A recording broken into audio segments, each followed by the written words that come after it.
හරි පුතේ අපි එහෙනම් සාකච්ඡා කරන්න යනවා ත්‍රිකෝණයක කෝණ කියන පාඩම. මේ ත්‍රිකෝණයක කෝණ කියන පාඩමේ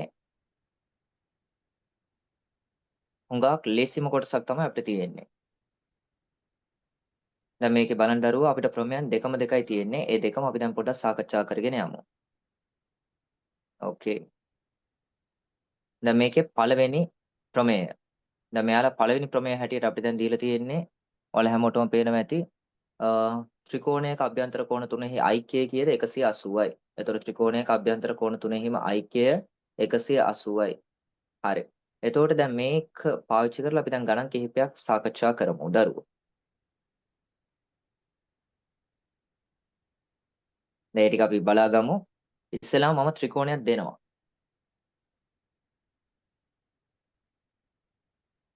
හරි පුතේ මෙන්න අපේ ත්‍රිකෝණය. දැන් මේ ත්‍රිකෝණය අරගමු. මේ විදිහට අපි දැන් ත්‍රිකෝණ කිහිපයක්ම අපි අඳගමු.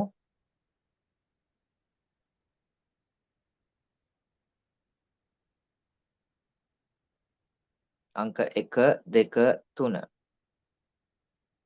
හරි දරුවෝ. දැන් මේ ත්‍රිකෝණ තුනේම අපි දැන් නොදන්නා පද සොයන්න යන්නේ. දැන් උදාහරණයක් දැන් අපි මෙතන දෙමු x කියලා. x and මෙතන අංශක 80යි. ඒක කෙලින් තිබ්බා කියලා අපි 90 දාන්න හොඳ නැහැ හැම වෙලේම මේක ගෙස් කරන්න එපා දරුවෝ. and මෙතන 30යි. okay done. and මෙතනටත් අපි දෙමු x. ඔයාලත් මේක පවුස් කරලා ලියා ගන්න. මේ ටික ලියන්න ඕනේනේ අපි. එතකොට ඒකට කොහොමත් වෙලාවක් ගන්නවා. අපි දැන් ක්ලාස් 1 කරන වැඩේම තමයි මෙතන කරන්නේ. ඔයාලා පවුස් කරලා ලියද්දී ඒ වෙලාව හරියට බැලන්ස් වෙයි.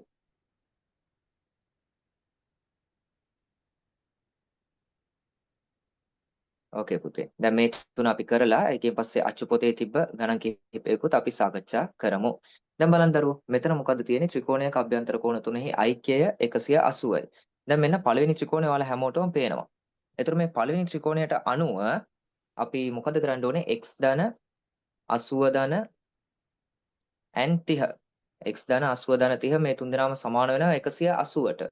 and වරහන් ඇතුලේ අපි හේතුව ලියන්න ඕනේ. මම ලිව්වේ නෑ. ඒ වුණත් ඔයාලා හැමෝම අනිවාර්යෙන් වරහන් ඇතුලේ හේතුව ලියන්නම ඕනේ.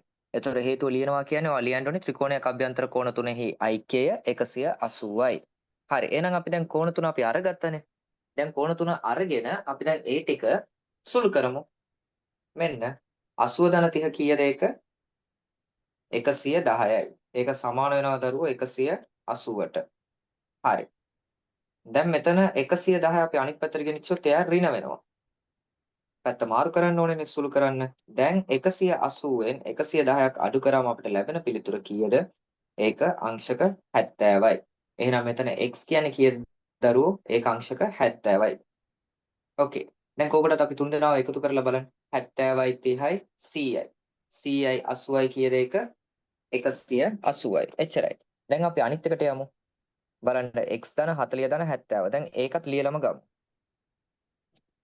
x ධන 40 ධන and 70. ඒ තුන් දෙනාගේම එකතුව 180යි. නැවත වරහණක් ඇතුලේ ඔයාලා හේතු ලියන්න ඕනේ. දැන් මම පොත් බලද්දී ඒ හේතු තියෙන්න ඕනේ පුතේ. නිකන් තියෙන්න බෑ. එහෙනම් x ධන 40යි 70යි කීයද? ඒක 110යි. ඒක සමාන වෙනවා කීයටද? නැවත 180ට. අපිට නැවත ඒ විදිහම පිළිතුරක් තමයි අපිට ලැබෙන්නේ. දැන් x සමානයි 180න් අපි අඩු කරමු 110ක්. අඩු කළාම අපිට ලැබෙනවා කීයද පුතේ? නැවත වරක් 70යි. ඕකේ. දැන් ඔයාලත් වෙලාව අරන් දැන් පෝස් කරලා තුන්වෙනි ගාන ඔයා තනියෙන් try කරන්න දරුවෝ. තනියෙන් try කරලා බලන්න ඔයාලට මොකද්ද ලැබෙන පිළිතුර කියලා.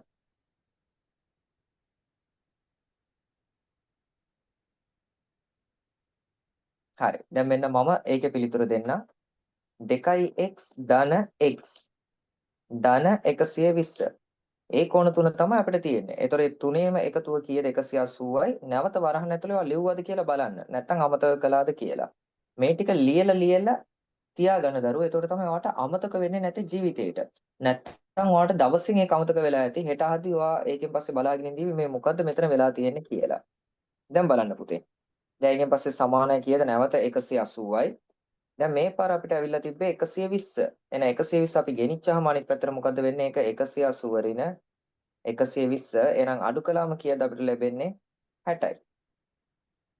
ඕකේ 3x කියන්නේ 60යි නම් 1x එකක් කීයද? ඒක 20යි. එච්චරයි. හොඳයි. එහෙනම් අපි දැන් එක කොටසක් ඉවරයි. දැන් මෙතනින් ඔයාලට x හොයන ආකාරය දන්නවා. දැන් හැම එකේම මම පොඩ්ඩක් රීකැප් එකක් කරොත් ඔයාලට තේරෙනවා ඇති දරුවෝ. දැන් මෙතන ඉස්සෙල්ලාම අපි කෝණ තමයි බැලුවේ. x තිබ්බා, මෙතන 80 තිබ්බා, and ඒකෙන් පස්සේ 30. එතකොට මේ තුන්දෙනාගේම එකතුව තමයි කීයද? 180. එක සුළු කරලා x ට අපිට ලැබෙනවා අංශක 70 කියලා.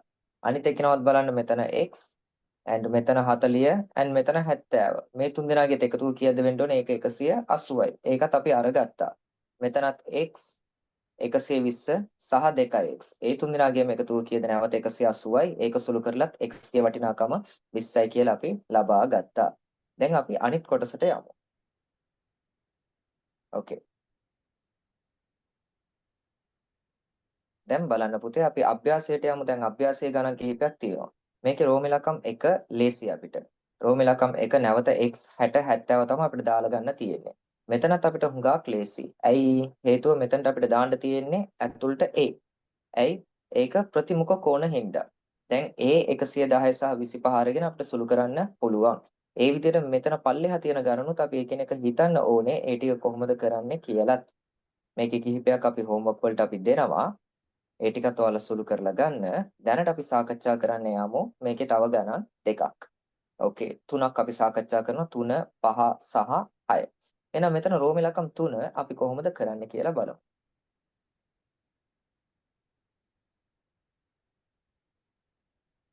ඕකේ පුතේ.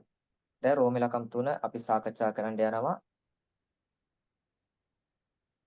රෝම ඉලක්කම් 3 ඔයාලා හැමෝටම එහෙනම් පේනවා ඇති මෙතන තියෙනවා දරුවෝ අපිට ඒකාන්තර කෝණයක් Z shape එකක්. ඒතර අපි ඉස්සෙල්ලාම එයාව තමයි කන්සිඩර් කරන්න ඕනේ. මෙතන Z shape එකක් තියෙනවා. ඔයාලා සමාන්තර රේඛාවක් ආවොත් ඒක ගැන වැඩිපුර කල්පනාව දෙන්න. එහෙනම් දැන් මෙතන මේ Z shape එකට අනුව ඒකාන්තර කෝණ මොකද්ද වෙන්නේ? සමාන වෙනවා. ඒතර මෙතන 78යි නම් මේ කෝණයත් කීයද පුතේ? 78යි. දැන් හරි. දැන් අපිට ත්‍රිකෝණය විතරයි අපිට සලකන්න තියෙන්නේ. බලන්න මම ඒක කොළ පාටින් ආපහු මාක් කරන්නම්. ඒතර ඔයාලට පොඩ්ඩක් තේරෙනවා රයිට් මේක තමයි වෙන්නේ කියලා. මෙන්න පුතේ ත්‍රිකෝණය. දැන් මේ ත්‍රිකෝණය විතරක් අපි දැන් සලකමු. A 78 සහ 52. එහෙනම් A 78 සහ 52. ඒ තුන්දෙනාගේම එකතුව අපිට කීයක්ද ලැබෙන්නේ? 180යි. නැවත වරහන් ඇතුලේ හේතුව ලියන්න. ඔයා පෝස් කරලානේ මේ ටික ලියන්නේ. මේ ඔක්කොම ටික ලියන්න ඕනේනේ දරුවෝ. ඔයාලා මේ ටික ලියලා මට යවන්න. ඒතකොට තමයි මම ඒකේ පොයින්ට් එක මම ලබා දෙන්නේ. ඒතකොට දැන් මෙතන 180යි නම් දැන් බලන්න A ධන නැවත 78යි 52යි අපි එකතු කරමු.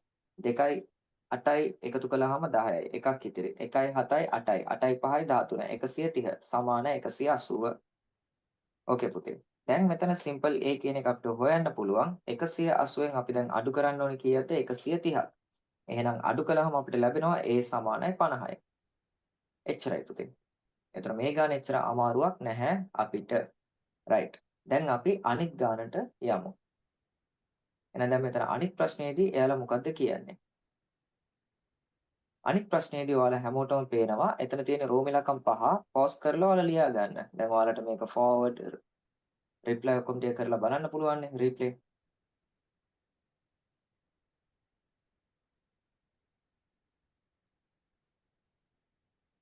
හරි. දැන් මේකේ 5 වෙනි ගාන.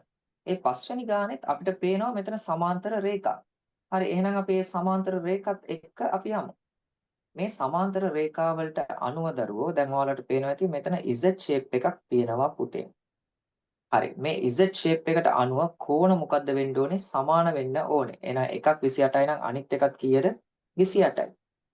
Z shape නේ. අපි කිව්වනේ කලින්. right. එහෙනම් දැන් මෙතන මේ Z shape එකට අනුව මෙයාව 28 කියලා අරගත්තා.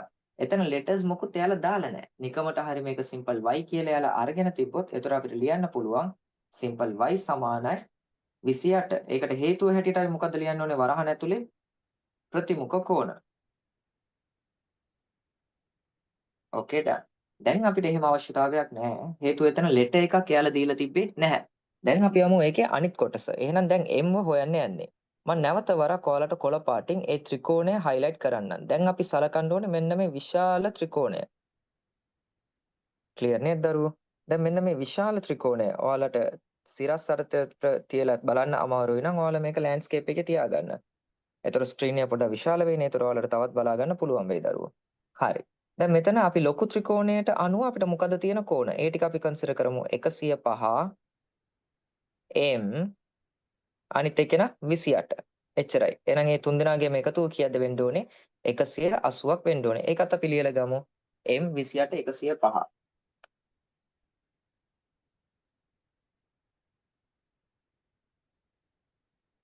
ඒ තුන්දෙනාගේම එකතුවත් 180යි.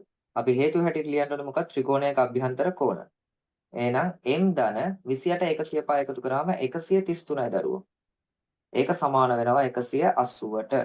දැන් m සමානයි අපි 180න් 133ක් අඩු කළාම අපිට ලැබෙන පිළිතුර 180න් 133ක් අඩු කළාම අපිට ලැබෙන්නේ 47. හරි එච්චරයි. මෙතනත් වරහන් ඇතුලේ ඔයා හරියට පෝස් කරලා ඔයා ලියන්න ඕනේ මොකද්ද? ඒකේ හේතුව ත්‍රිකෝණයක අභ්‍යන්තර කෝණ. දැන් අපි බලමු රෝම ඉලක්කම් 6ත්. මෙතන ඔයාලට පේනවද පුතේ ත්‍රිකෝණ දෙකක්? අපිට ඒක ලස්සනට පේනවා. මෙන්න මම ග්‍රීන් එකකින් පොඩි කෙනාව මම අඳින්නම්. මෙන්න මේ පොඩි ත්‍රිකෝණය අපි ඉස්සෙල්ලාම සලකමු පුතේ. මේ පොඩි ත්‍රිකෝණයට අනුව එතන 130 එක කෝණයක්. and ඒ වගේම x කියන්නේ තව කෝණයක්. තව x එකක් තියෙනවා එයා දකුණු පැත්තේ. ඒතර මේ x ලා දෙන්නගේම එකතුවත් අපි ගන්න ඕනේ. ඒතර ඔක්කොම ටික අපි අරගමු. මේ ඔක්කොම ටික අපිට අවශ්‍ය වෙනවා. එහෙනම් අපි ලියමු. x ධන 130 තුන්දෙනාගේම එකතුව 180යි දරුවෝ. හේතුව ලියන්න ඕනේ ත්‍රිකෝණයක අභ්‍යන්තර කෝණවල එකතුව. එහෙනම් x ධන x අපිට කීයද ලැබෙන්නේ? ඒක 2x. 2x සමානයි 180 එතනම මම අඩු කිරීම දාලා 130 ගත්තා. දැන් මේ දෙන්නව එකතු කරමු. 180 වෙන 130ක් අපිට අඩු කළාම ලැබෙන්නේ 50යි. 2x කියන්නේ 50යි නම් පුතේ. එහෙනම් 1x එකක් කීයද ඒක? ඔව් ඒක 25යි. හරි එහෙනම් අපි දැන් 1x එකක් හොයලා ඉවරයි. දැන් අපි ලොකු ත්‍රිකෝණය පොඩ්ඩක් කන්සිඩර් කරමු. හරි. දැන් මොකද්ද වෙන්නේ අපි දැන් ලොකු ත්‍රිකෝණය කන්සිඩර් කරොත් මම ඒකට රෙඩ් එක ගන්නම්. මෙන්න දරුවෝ මේ ලොකු ත්‍රිකෝණය තමයි අපි දැන් ගන්නෙ. හරි. මේ ලොකු ත්‍රිකෝණයට අනුව දැන් මෙතන තියෙනවා x ලා දෙන්නෙක්. මෙතනත් ඉන්නවා x ලා දෙන්නෙක්. එහෙනම් 2x 2x and සහ මෙතන ඉන්නේ y. හරි. එහෙනම් ඒ ටික එහෙමම අපි දාමුකෝ. y එක y එකක් තියෙනවා and 2x තව පැත්තකත් 2x අනිත් පැත්තෙත් තියෙනවා. මේ තුන් දෙනාගේම එකතු අපිට ලැබෙන්නේ නැවත 180යි. වරහන් ඇතුලේ අපි ලියන්න ඕනේ ත්‍රිකෝණයක අභ්‍යන්තර කෝණවල එකතුව. එහෙනම් y ධන දැන් බලන්න 2x කියන්නේ කීයද? 1x එකක් 25යි නම් x ලා දෙකක් කියන්නේ 50යි. දැන් නැවත 1x එකක් 25යි නම් x ලා දෙකක් කියන්නේ ඒකත් කීයද? 50යි. හරි ඒකෙන් පස්සේ 180. දැන් බලන්න y සමාන වෙනවා 180 ඍණ 50යි 50යි 100 එකතු කරලා අනිත් පැත්තට ගෙනිච්චොත් ඒක ඍණ 100 වෙනවා. එහෙනම් y සමාන වෙනවා 180 වෙන අපි 100ක් අඩු කළාම අපිට ලැබෙන්නේ 80යි. හරි පුතේ. එහෙනම් මෙහෙම තමයි මේ ගණන් ටික අපිට සුළු කරන්න තියෙන්නේ. හොඳ ගණන් කිහිපයක් තමයි අපි දැන් සාකච්ඡා කළේ. වෙලාව අරන් ඒ ටික ලියා ගන්න, පවුස් කරන්න මැදින් මැද සම්පූර්ණ ගාන බලලා රීප්ලේ කරන්නත් පුළුවන් තේරුම් ගන්න. දැන් අපි අනිත් ගාන දැන් බලන්න අපේ අනිත් ගාන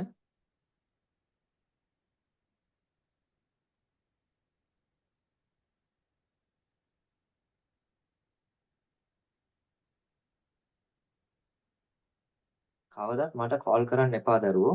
පුළුවන් තරම් පොඩි මැසේජ් එකක් දාලා තියන්න. හරි. මෙන්න ප්‍රශ්න අංක 4. හතරවෙනි ගාන පොඩ්ඩක් හොඳ ගානක්.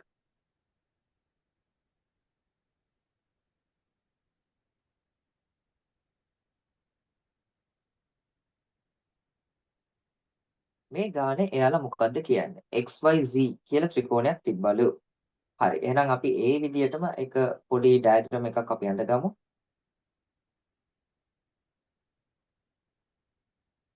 මෙන්න අපේ XYZ ත්‍රිකෝණය.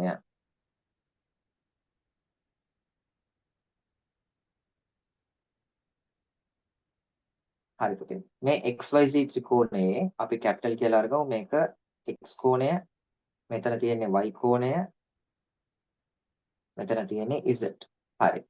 එතකොට මේ XYZ කෝණ තුනකුත් අපි දැන් මෙතන දාලා තියෙන්නේ. හරි. දැන් ඔයාලා හැමෝම දන්නවා x ධන y ධන and z සමාන වෙනවා කියලාද ඒ තුන්දෙනාගේම එකතුව 180යි. එන x ධන y ධන z තුන්දෙනාගේම එකතුව 180යි. ඒකත් අපි ලියලා ගත්තා. ඒකටත් හේතුව ලියන්න ඕනේ ත්‍රිකෝණයක අභ්‍යන්තර කෝණවල එකතුව. දැන් මේ ගානේ බලන්න එයාලා අපිට ඔල්රෙඩි දීලා තිබ්බ පුතේ. ඔයාලට ඒක පේනවා ඇති. මෙතන එයාලා දුන්නා x ධන y සමානයි කියලා 115යි. එහෙනම් මේකත් අපි දාමු. x ධන y කියන්නේ කීයද? කෙලින්ම 115 කියලා අපි දාමු. එහෙනම් 115 ධන z 115 ධන z ඒක සමාන වෙනවා 180ට. හරි පුතේ. දැන් එහෙනම් z සමානයි කෙලින්ම 180ෙන් අපි දැන් 115ක් අඩු කළොත් හරිනේ. එහෙනම් 180ෙන් අපි 115ක් අඩු කළාම අපිට කීයද ලැබෙන්නේ එතන? අපිට ලැබෙනවා 65ක්. එහෙනම් පිළිතුර එතන 65යි. ඒ කියන්නේ z කියන්නේ අංශක 65යි. ලේසියෙන්ම අපි අරගත්තා. දැන් අනිත් එක බලමු. මම ඒක වෙන පාටකින් මම දෙන්නම් ඔයාලට. හරි පුතේ. y ධන z. දැන් යාලා y ධන z 100යි කියලා කිව්වානේ. හරි. අපි එහෙනම් ඒකත් බලමුකෝ y ධන z 100 කියන එකත්. ඕකේ. මම ඒකත් කොළ පාටෙන්ම ලියනවා y ධන z සමාන 100. දැන් ඕල්රෙඩි අපි ළඟ z ගේ වටිනාකම තියෙනවා. එහෙනම් z කියන්නේ කීයද දැන්? 65යි. හරි පුතේ. දැන් අපිට ලේසියෙන්ම උත්තරේ අරගන්න පුළුවන්. දැන් බලන්න. දැන් 65 අපි අනිත් පැත්තට ගෙනිච්චොත් එයා මොකද වෙන්නේ? එයා ඍණ වෙනවා. එහෙනම් ඍණ 65යි. එතකොට y සමානයි 100න් 65ක් අඩු කළාම අපිට ලැබෙනවා 35යි පිළිතුර. එහෙනම් අපිට y ගේ වටිනාකමත් අපි දැන් අරගත්තා. ඒක 35යි. දැන් නැවත ත්‍රිකෝණයක අභ්‍යන්තර කෝණවල එකතුව දාලා අපිට x හොයන්න පුළුවන්ද බැරිද? පුළුවන්. එහෙම නැත්නම් මෙන්න මේ රතු පාට එක්කෙනාවත් අරගන්න පුළුවන්. හේතුව අපි ළඟ y තියෙනවනේ දැන් 35 කියලා. මම ඒ රතු පාට වලින්ම අපි දැන් යමු. ඕකේ. x ධන y. ඔයාලට ක්‍රම දෙකක් මම එහෙනම් ඔයාලට දැන් කිව්වා මේක හොයන්න පුළුවන්. ඒ ක්‍රම දෙකෙන් එකක් ඔයා ෆලෝ කරලා බලන්න. x ධන y සමානයි 115යි. දැන් x එහෙනම් කීයද අපි දන්නේ නැහැ. එයාව තමයි අපි හොයාගෙන යන්නේ. හරි. ඒකත් එක්ක y අපි හෙව්වා කීයද 35යි. හරි පුතේ. සමානයි 115. දැන් එහෙනම් x සමානයි 115න් අපි අඩු කරන්න ඕනේ 35ක්. අඩු කළාම අපිට ලැබෙනවා පිළිතුර 115න් 35ක් අඩු කළාම පිළිතුර 80යි. කෝකට කන්ෆර්ම් කරගන්න අපි නැවත ඔක්කොම ටික සුළු කරලා බලමු. 65 35 100යි 100යි 180යි. හරි. මේ විදිහට ලස්සන්ට ඔක්කොම හේතු සහිතව අපි ලියන්න ඕනේ අනිවාර්යෙන්ම. හරි දරුවෝ. දැන් එහෙනම් මේ අභ්‍යාසය ඉවරයි. අනිත් ගණන් ටික ඔයාලට තනියෙන් කරන්න තමයි වෙන්නේ. දැන් අපි යමු මේකේ අනිත් කොටස. මේකේ දෙවෙනි කොටසත් හොඳ එකක්. මේකත් හුඟක් අපිට වැදගත් වෙන කොටසක් තමයි. හරි පුතේ. එයාලගේ ප්‍රමේයත් අපි ලියා ගන්න ඕනේ. ඒ ප්‍රමේය මොකක්ද කියන්නේ? ත්‍රිකෝණයක පාදයක් දික් කිරීමෙන් සෑදෙන බාහිර කෝණය.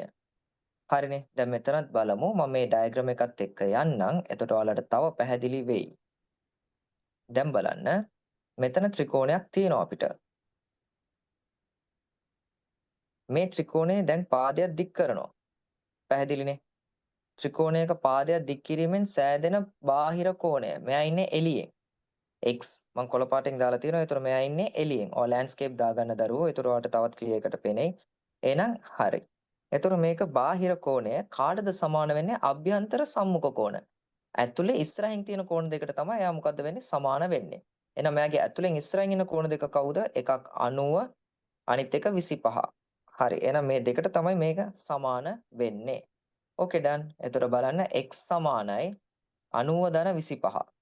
x සමානයි එතන මොකක්ද දීලා තියෙන්නේ 90 ධන 25 සමාන වෙනවා කියලාද 115ට. එච්චරයි දරුවෝ. ඒ කියන්නේ මේ x ගේ වටිනාකම කීයද ඒක 115යි. හරි දරුවෝ. දැන් මේ තර්කයේ තියාගෙන අපි තවත් ගණන් කිහිපයක් සුළු කරමු බලන්න. යමු එහෙනම් අභ්‍යාසයට. මේ අභ්‍යාසයේ දැන් දෙවෙනි ප්‍රශ්නය කරන්න හුඟක් ලේසි ඔයාලට. x සමානයි 70යි 53 එකතු කරන්නයි තියෙන්නේ. ඒකත් ඔයාලා ලියන්න. ඒකත් ලියලම ගන්න. මාත් කෝකටත් ඒකේ පිළිතුර විතරක් අරගන්න.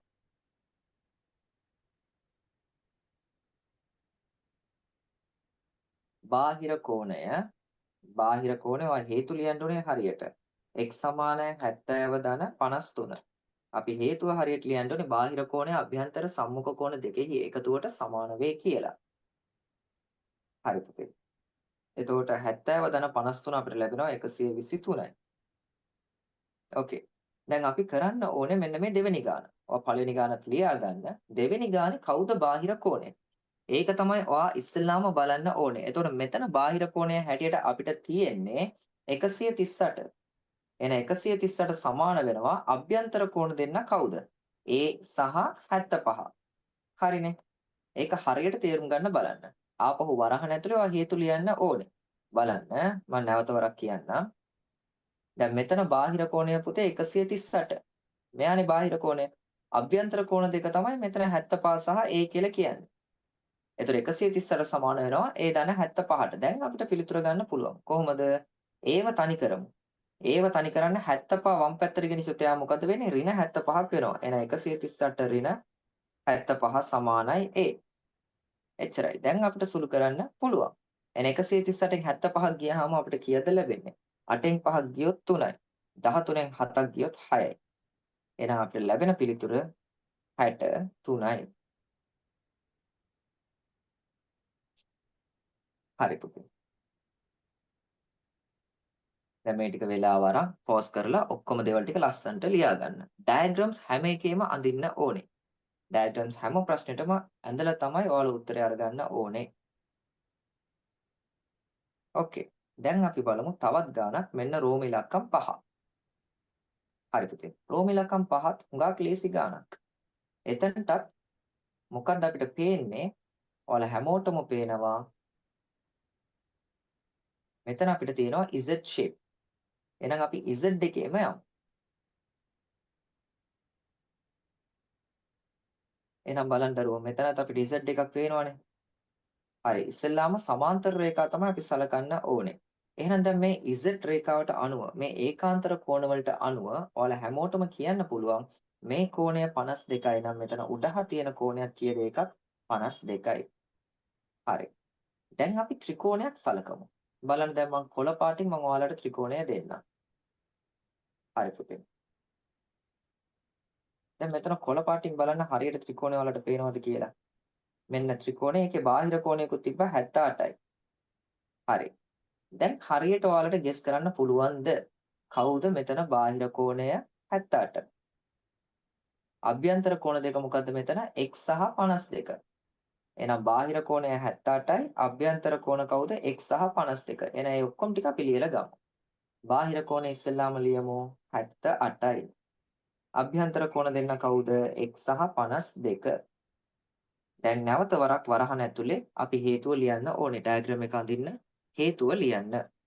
ඕකේ දැන් ධන 52 අපි අනිත් පැත්තට ගෙනිච්චොත් එයා මොකද වෙන්නේ? ඍණ 52ක් වෙනවා. 78 ඍණ 52 සමානයි කීයද දරුවෝ? x. හරි. දැන් 78න් 52ක් අපි අඩු කළාම අපිට ලැබෙන පිළිතුර 8න් 2ක් ගියාම 6යි, 7න් 5ක් ගියාම 2යි. එහෙනම් x සමානයි කීයද අපිට ලැබෙන්නේ? 26යි.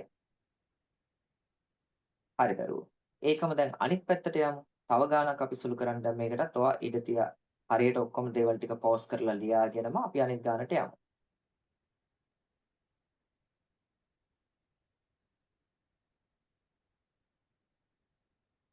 ඕකේ. ඒකෙන් පස්සේ අපි සාකච්ඡා කරන අන්තිම ගාන රෝම ඉලක්කම් 7. එතකොට මේ රෝම ඉලක්කම් 7 පොඩ්ඩක් විශේෂයි පුතේ.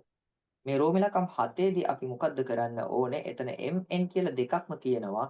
එහෙනම් අපි මෙයාව කොටස් දෙකකට කඩාගමු.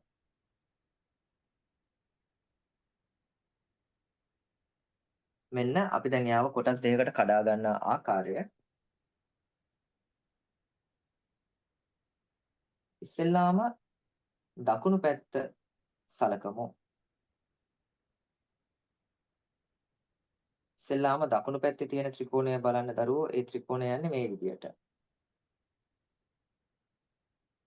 මේකත් තව ආකාරයක්. ඔයාලට පුළුවන් නම් කොටස් වලට කඩා ගන්න. ඒක තවත් අපිට ලේසි වෙයි. 128 මෙතන තියෙනවා. and අනිත් එක මොකද්ද? 80. හරි. උඩ මොකද්ද තියෙන්නේ? m. ඕකේ. දැන් 128 සමාන වෙනවා. 128නේ බාහිර කෝණය එයා සමාන වෙනවා කාටද? අභ්‍යන්තර සම්මෝහ කෝණ දෙකෙහි එකතුවට. එහෙනම් m සහ 80. දැන් වරහණක් ඇතුලේ අපි ලියන්න ඕනේ මොකද්ද? ත්‍රිකෝණයක බාහිර කෝණය අභ්‍යන්තර සම්මුඛ කෝණ දෙකෙහි එකතුවට සමාන වේ. එච්චරයි. දැන් 80 ධන 80 අපි වම් පැත්තට ගෙනිච්චොත් අපි මොකද්ද කරන්න ඕනේ? ඒක ඍණ 80ක් වෙනවා. සමානයි m. එහෙනම් 128න් 80ක් අපි අඩු කළාම කීයද ඒක? 48යි. හරි නේද? වැඩේ ඉවරයි. ඒකට වැඩි අපිට කරන්න නැහැ. එතකොට m කියන එක අපි හොයලා ඉවරයි. දැන් ඒ විදිහටම අපි දැන් n වත් හොයමු. ඒකට වම් පැත්ත ත්‍රිකෝණය අපි අරගමු. මගේ ප්‍රශ්නේ මෙතන 45 නම් හරි එළියේ 45 නම් මෙතන බාහිර කෝණය නෙවෙයි මේක ප්‍රතිමුඛ කෝණ වෙන්නේ. එතකොට ප්‍රතිමුඛ කෝණය 45යි නම් මෙතනත් ප්‍රතිමුඛ කෝණය කීයද 45යි. බාහිර කෝණය නෙවෙයි. බාහිර කෝණය කියන්නේ ලයින් එකත් එක්ක ටච් වෙලාම තමයි යන්න ඕනේ. මේක ත්‍රිකෝණයත් එක්ක ටච් වෙලා නැහැනේ දරුවෝ. මෙයා ඉන්නේ පිටින්. ඒ හින්දා එයා ප්‍රතිමුඛ තමයි එයා වෙන්නේ. දැන් මං අනිත් ත්‍රිකෝණයත් අපි අඳිමු. හරි බලමු අපි. මේ ත්‍රිකෝණය මෙහෙමම තමයි යන්නේ.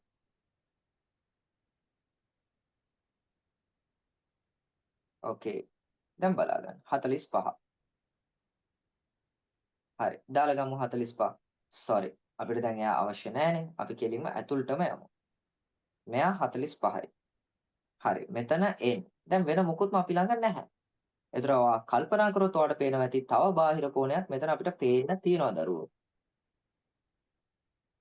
මේ තියෙන්නේ බාහිර කෝණය.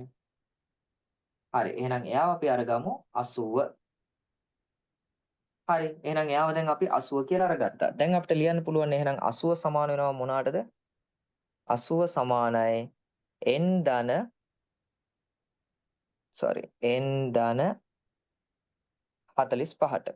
දැන් ධන 45 අපි අනිත් පැත්තට ගෙනිච්චොත් මොකද්ද වෙන්නේ?